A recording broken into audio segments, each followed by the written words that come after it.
Guys Karthigai தீபத்துக்கு மாவெளி இப்போ சுத்த போகிறோம். ஏன்னா பழைய காலத்து பாரம்பரியம் இது சுற்றினா தான் தீபம் அந்த மாதிரி.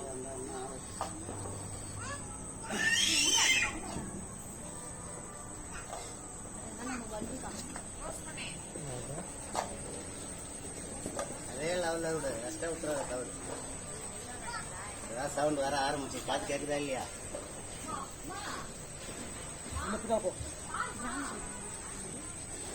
இதை பற்றி தெரிஞ்சவங்க தான் பண்ணுவாங்க. கிராமத்தில் பண்ணுவாங்கன்னு நம்ம கன்ஃபார்மாக சொல்ல முடியாது. கிராஸ் பண்ணி எடுத்துனேரா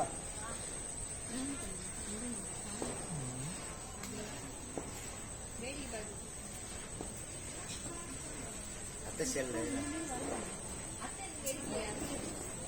கை கவரை பிடிச்சிட்டு 4 சுத்தா இருந்தாலும் நறுக்கணும் வரணும். இப்போதான் 2வது கம்பி கட்டு கம்பிக்கு வருது. இப்போதான் முழு மருந்து வந்து